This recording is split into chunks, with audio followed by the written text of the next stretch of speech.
Glory ticket sales.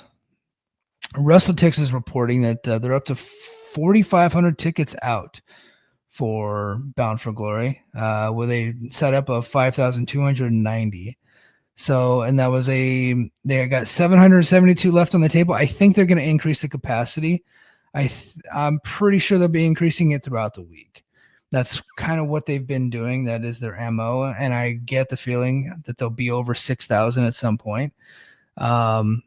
Which is, 5,000 is a win. Actually 4,500 is a win for TNA, right? I'm guaranteeing that they're going to get to 5, and they would probably get to that 5,290 if they left it at that, because they're going to have that big push from NXT on Tuesday, and they're hitting the ground. They're marketing. They're doing a great job. I get the feeling they'll be up over 6 at some point. I'm not too sure about the over 7. I don't know about that one. That's going to be tough. So. But I'm not like bullish on them not getting that like I was for Slammiversary. So yeah, there's a 384 ticket increase since the last update. This is from WrestleTix. Represents strong momentum up from August figures of 3. So back in August, they had 3,000 sold out of 40 or 4,093 available. So, the crossover is huge. The NXT promotion is huge. We got a lot going on for this Bound for Glory, but the main driver of the ticket sales is obviously the NXT stuff. But before any of that NXT stuff was announced, Team 3D and the Hardys one final table was like I think that like the first 3,000 was those guys. I think we could say that. I don't think that's out of line. Hardys are still a draw, right? They might not be able to get, 5, but I would say like the first 3 were those guys. Was them and the Dudley Boys. Despite the fact that the Dudley Boys are just 2 old men making balloon animals for kids now. A couple of clowns, those guys. A couple of pussies, as I said last week.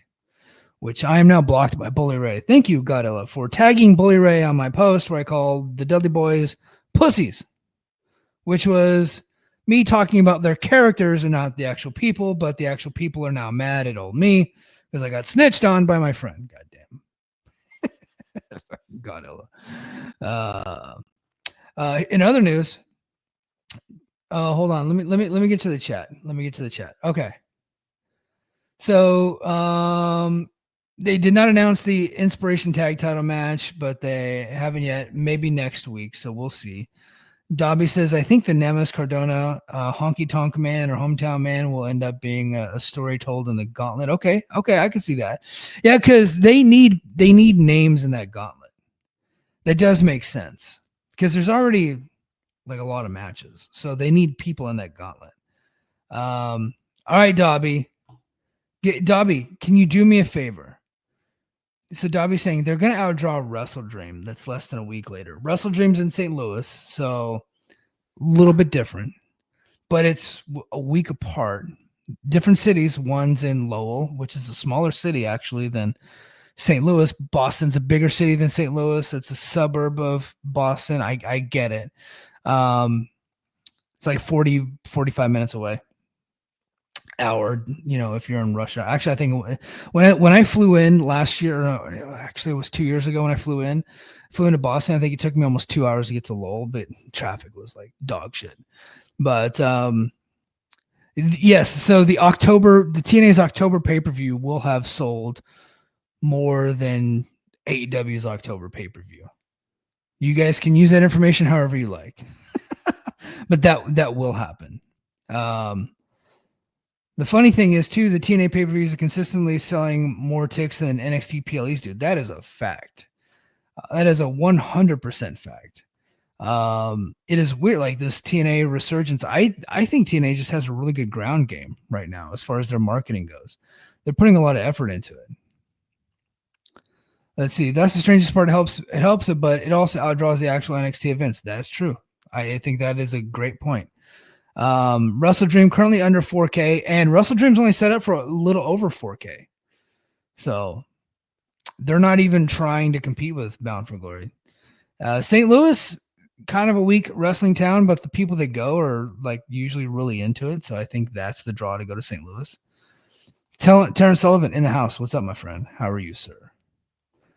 All right. Impact Eddie, the match of the night for Bound for Glory is going to be Evans versus Slater. That's probably going to be the match of the year for TNA.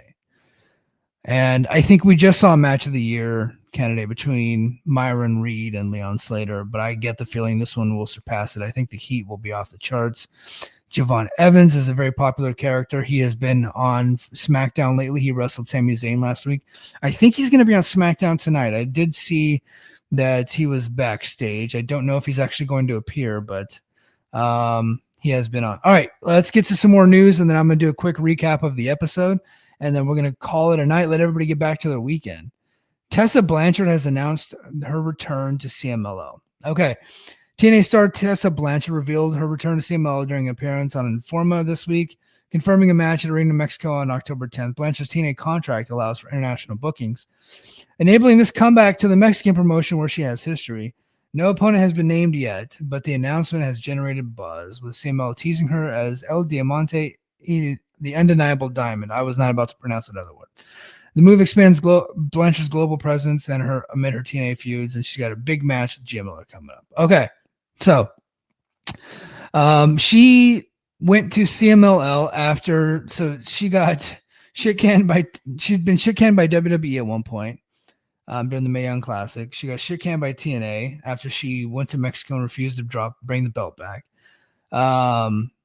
And she went to, after that, she did Women of Wrestling, got fired from there, went to CMLL, and according to Lucha Blog, and more on him in a little bit, but according to Lucha Blog, was very good there, and the people really like her, and they did not want her to leave. So she went there in like 2023 and had a good year, and then ended up going to TNA, but she always wanted to work both. That was her plan. But CMLL moved on from her. Now, this, again, I just read Lucha Blog earlier today, a Cubs fan, and he said that it was kind of a preemptive strike by CMLL because they assumed that Tessa, after spending some time in TNA, would eventually make her way back to the WWE. But it does not appear that that's going to be the case. I don't think that Tessa is going back to WWE. WWE appears not to be interested in her. She has at no point taken any part of this invasion angle or the showdown angle. She has not played a role whatsoever. And CMLL feels more comfortable bringing her back now at that point. Now you got to remember, what's the context? The context is WWE signed Stephanie Vaquer right off their roster because they just don't really have like these like ironclad contracts, I guess. I don't really understand how they do their business there, but I think maybe like they had a contract, but like it's WWE, you can just go, right? They didn't want that to happen to them with Tessa, so they just let her go. That way they weren't being caught off guard, right? Because that's what happened with Stephanie Vaquer. I think they were probably caught off guard a little bit. So yeah, Tessa is back in CMLL. A lot of fans are in an uproar about it, and I'm elated because you got a lot of self-righteous AEW fans that, like, once AEW and CMLL became partners, AEW fans are now CMLL fans. They're very self-righteous, and people that got some dirt on them, like especially racist comments like Tessa's got, like they were like dogging TNA for bringing her back, despite the fact she had just been in CMLL, their favorite new promotion. But they were dogging TNA for bringing her back. Well, now she's back in CMLL. I'm curious if they're going to boycott it the way that they said that they would boycott TNA. I don't get the feeling they will, because a lot of these people are morally flexible and only talk a good game and don't really act on it. So we shall see, but I'm just very interested in that. I love stuff like that. These morally flexible, sanctimonious, mostly white people. If they're going to boycott CMLL because Tessa Blanchard's on there, I highly doubt that's the case. But that is curious. So with that, in Lucha Blog, in Cubs fans article that he wrote, he called me out. he talked about me for some reason. Like he and I do not know each other. Okay, you know what? He just DM'd me back. Okay, so I DM'd him. So he and I don't know each other. I don't know how he picked up on me talking about TNA at the PC. So I talked about it on Patreon. Joe Lanza, I was on his show reviewing Victory Road. He said I may have brought it up during that, but I don't remember like me reporting that. I don't think I ever reported that, but he said in his blog that I reported that that TNA would be running the PC after Bound for Glory.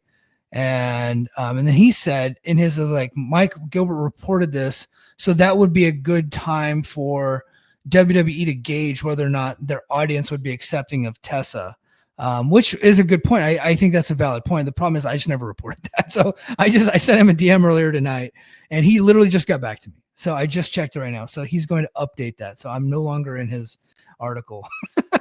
So because Sean Ross Sapp speculated that on Fightful Select. That's where I got the idea, right? And I'm looking at the calendar, and I just kind of put it together, and then I heard from another media guy, and they said that they think that that's happening, but at no point did I ever say like that's definitively happening. I did not do that. And you guys have been on this ride with like you've been hearing everything I've been saying. I've never said that. So I don't know if somebody told him that or he just like heard me talk about it and thought that I was reporting that, but I'm more like, hey, look, this is what I saw in Fightful Select. I reached out to another media member. I'm looking at the schedule, and right now there's nothing on the schedule between Bound for Glory and November 13th at Full Sail. There is, so either they're going dark or they're running a show where they don't need to sell tickets, which the PC would make sense, right? Unless they're going to go to Nashville at Skyway Studios, which I guess could be possible. They've done that before. It is very possible that they just whatever booking they had fell through, and now they have to scramble and they're gonna run Skyway. But like I don't know, Sean Rossett brought it up in Fightful Select, and in his article made it seem like that like he thinks that's where they're going. Talked to another guy that's really plugged in with NXT. He thinks that's where they're going. And then I reached out to BQ and I was like, hey, are they running the PC or are they going dark? And he said they're being tight-lipped on where they're running, but he said that they're not going dark. Okay, so I'm just putting it all together at this point. It's like PC makes the most sense to me. So I'm not reporting that. I'm just saying that that's what makes the most sense to me. And I think that's the most interesting. And if they run the PC and they get to use WWE's equipment, then it'll at least be in high def, which would be nice for a change. It would be very nice. So we shall see what that even looks like. I don't know if it's going to be they're gonna do a month of tapings over a 2-night period like they typically would do, or if they're gonna go live every Thursday as they're testing out their capability to go live before a television deal would kick in 2026. If they can do it every single week, like, hey, how much would it cost? Who do we have to fly in versus like who's local to Orlando, like that type of stuff. If they're going to work out the kinks and they're going to leverage their partnership with NXT to be able to do that. So I don't know what's going to happen. We'll see. But I do think that PC is on the table for sure. So another question that I asked BQ to look into, because he's got legit contacts within TNA, was the issue with Moose and Maple Leaf Pro Wrestling. I said, hey, is it true that Moose was told he couldn't go to Maple Leaf Pro? And this is all in BQ's latest mailbag. Moose told a podcast that he was not allowed to go to Maple Leaf Pro, that he was denied going there because of their usage of AEW talent. Everybody and their mother that works in TNA publicly denied it. Dave Meltzer then checked with his sources, and his sources said that his story was true.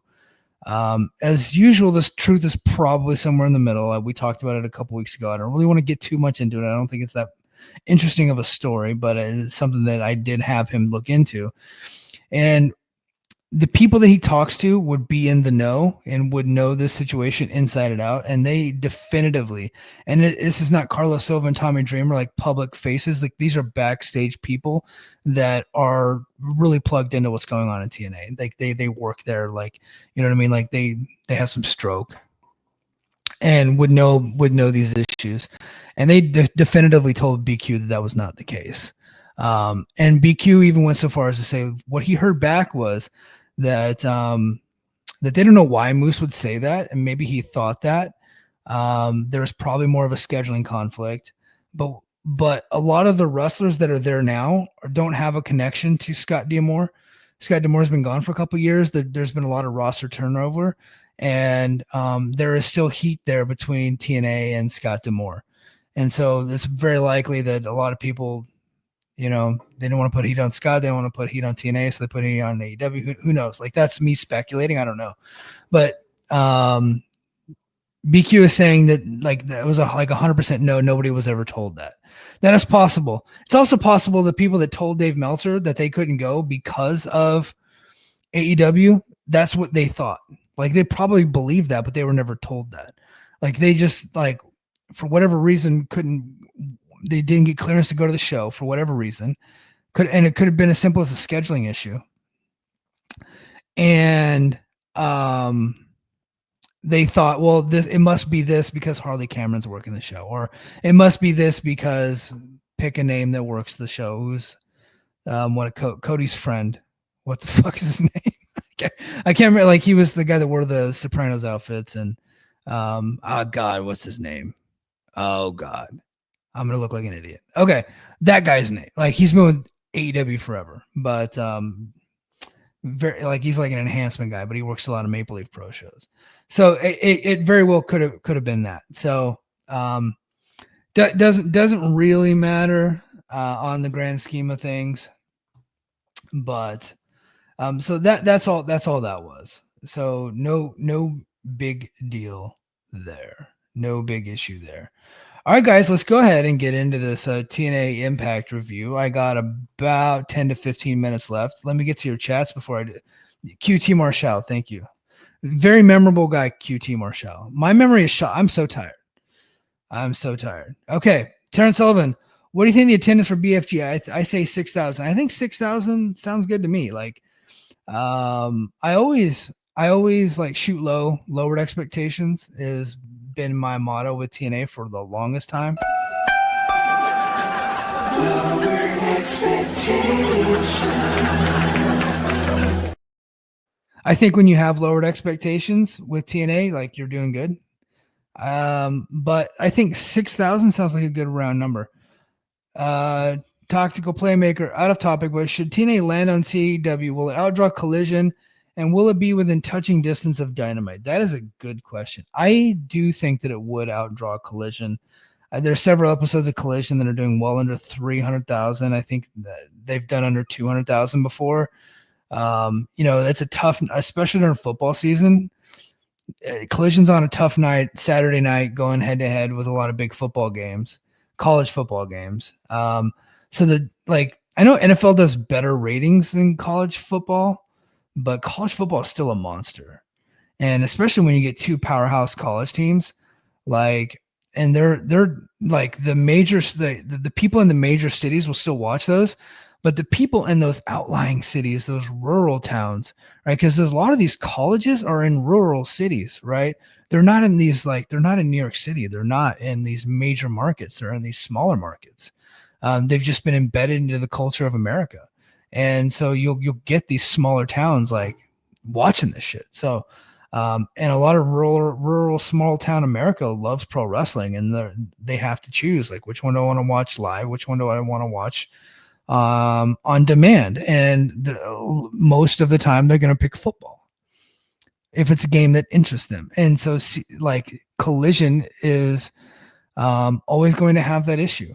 And so I think it's very conceivable that TNA on a Thursday night could beat the Collision number that happens on Saturday, should Collision have a really bad night, right? I think and honestly, I think probably a lot of the time TNA would beat them, because if they were on CW is just a better network, right? Better network, and it's a better time slot. Now, when TNA is going head to head with NFL, that's also tough, right? But NFL's on Prime, and if it's a bad matchup, maybe it wouldn't affect them too much. But we saw whenever we used to get the numbers for TNA on Thursday nights, NFL did affect them quite a bit. So, but I would say now, within touching distance of Dynamite, I would say within touching distance, yeah. I think more often than not, Dynamite would beat them, but occasionally Dynamite tanks. Occasionally they tank. So I think that there could be one of those nights where Dynamite's just having an off night, or there's a significant event happening, like whether it be a baseball game or a very interesting basketball game or something in the news that really affects Dynamite. But on Thursday night, like TNA doesn't have anything going on, or not TNA, but like there's nothing going on Thursday, and like TNA has the smaller competition. They're on the better network that gets a lot more coverage. I could see them beating them on some anomalous nights, but I would say Dynamite would probably beat them more often than not. But that's a good question. Terrence said, "What's good, corporate Mike?" Yeah, I'm corporate America now. Dobby says Evans and Phoenix just beat the Garzas on SmackDown. So there you go. I was right. Terrence, I believe Gia pins Tessa and Tessa goes bye. You know what? I don't think you're way off, Terrence. There. I don't think Tessa's return has been good. She brings probably she might even be not having any behavioral issues, although I would watch that indie match again and be like that tells me that Tessa's still full of herself, right? The way she handled that match is like a tantrum. I would say at this point she's not bringing in any new eyeballs. She's not selling extra tickets, and there's people out there that won't work with her. So why is she still around? That would be my thing. But they're also making a documentary about her, according to BQ.